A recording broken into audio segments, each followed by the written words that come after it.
I spent the entire summer locked in my garage, chasing a dream. A childhood dream to build my own electric go-kart. Blood, sweat and nearly my sanity went into this project. If you want to see the full build, check out part 1. But today is all about the test drive. I'll be pushing my go-karts to its limits, doing a top speed test drive, drag racing against the 47 and 102 horsepower bike. Can it keep up? And for the final challenge, a tight technical race around the block, where speed isn't everything. All whilst trying not to harm anyone, of course. Oh, and the battery, let's just say things didn't go as planned. Buckle up, it's gonna be wild. So now, let's do a little top speed test and see how fast this thing really goes. And there it is, 45 km an hour. Not really mind-blowing, but when you're this low to the ground, it feels way faster than it actually is. Also, I didn't even install real brakes, so yeah, it's probably a good thing it doesn't go any faster. Right now I'm only using motor braking, which isn't exactly the quickest way to stop. Alright, so we're going to have a little drag race between the motorcycle and the kart to see which one is faster. So we'll start with a little warm-up, so don't panic if you lose this one, this isn't a race, we just get the vehicles into place. And then now for the moment of truth, could my DIY death machine keep up with a real motorcycle, a 102 horsepower sports bike, and off we go!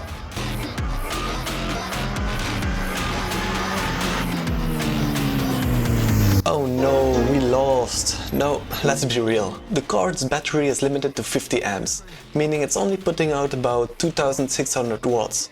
That's roughly 3.5 horsepower, against 102.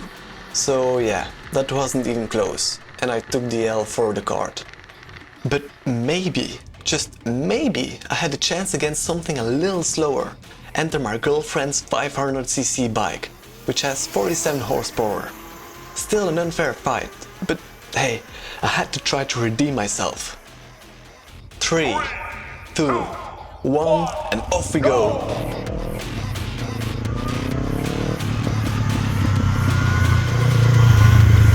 Oh no, and once again I took the L.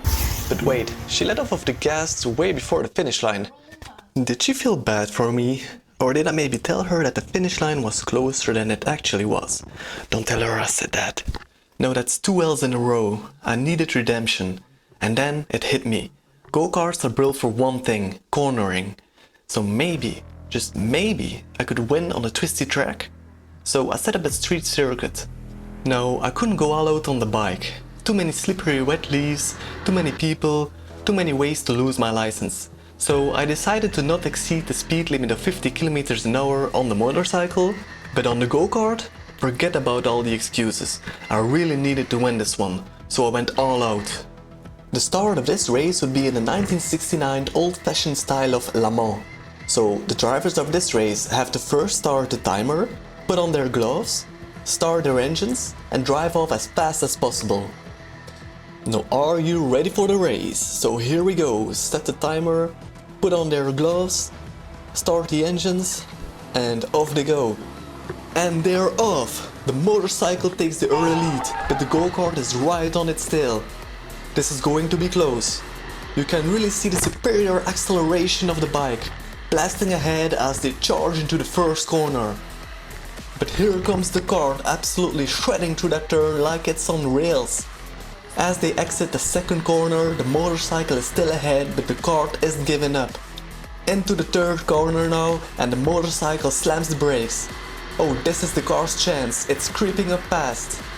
They're approaching a T-section, and oh no, a car appears from the left. The motorcycle has to brake hard, losing precious time.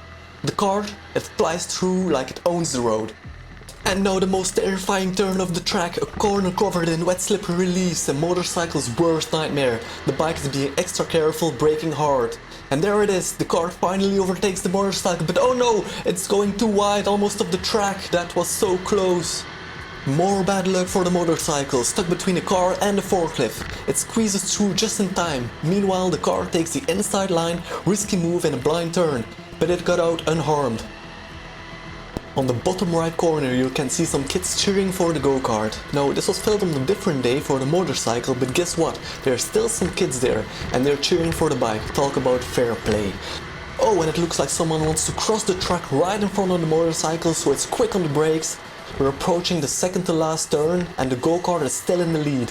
Just a short straight ahead before the final corner and the go-kart flies through it like it's on rails. And now for the final sprint to the finish. Can the motorcycle unleash one last burst of speed and steal the win? But no, the go-kart crosses the finish line first, stopping the clock at 2:05 with the motorcycle just behind it at 2:06. Insanely close, the go-kart snags its first ever victory. Feeling unstoppable, I took the car for some joyrides downtown. Oh, and that building on the right? Yeah, that's actually the police station. Probably not the smartest move to roll by with an illegal cart, but here in Belgium there's this rule that if your vehicle is too fast to chase, they don't bother, which is definitely what happened here. After 3 hours of adrenaline-fueled racing, the battery was running low. But no worries, I just rolled back home to recharge it. Then, disaster. Fully charged, I turned it on. Nothing. What? How? 3 hours of driving and it's already broken? I was fuming, but before smashing something I started troubleshooting. First up the battery. 58.8 volts. Wait, what? This is a 52 volt battery, right? Well, not exactly. Turns out a 52 volt battery actually charges up to 58.8 volt. And my ESC, well, it's rated for 60 volt. So that margin was way too close. I had just overcharged it.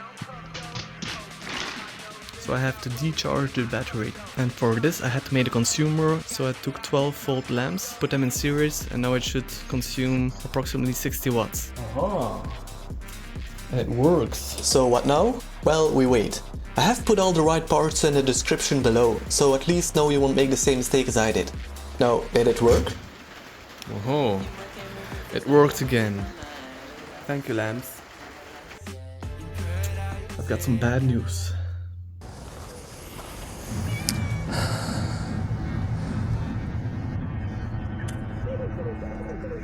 There's loud ass music playing. Oh, come on. Thank you.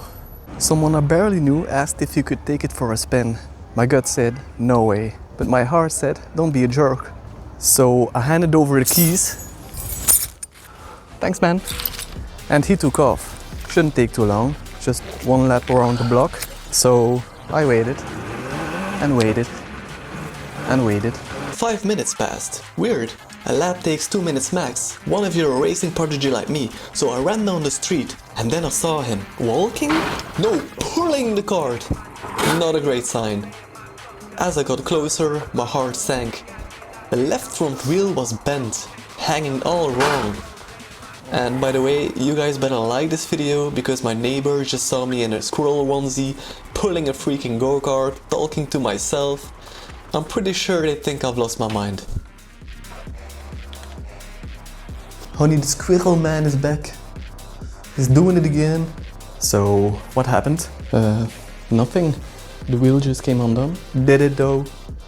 I know those were my first welds and those were pretty weak, but 5mm thick steel just doesn't bend like that. I might have a feeling that you hit something, but didn't want to tell me because you don't know me very well. Oh well, time to fix it. And you know what? This was actually the perfect chance to adjust the camber. The stands never looked quite right, and now I could fix it properly.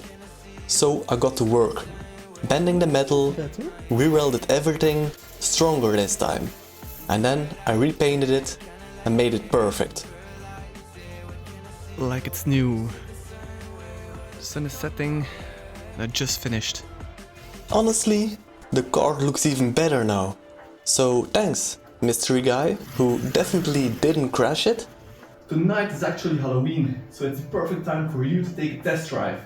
Hell yeah! Yeah, normally I wouldn't be caught dead wearing this in public, but tonight, well, it's the perfect excuse to look ridiculous and blend right in. Oh, and right here, you're witnessing an actual ghost caught on video.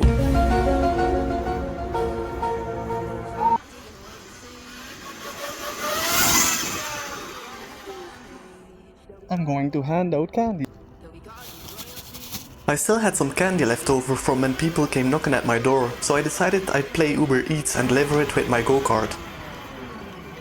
Hello. Kom meteen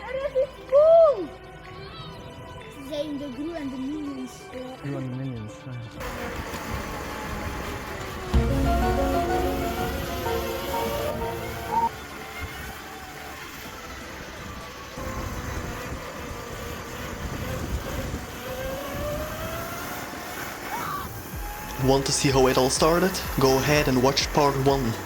Okay, let's go.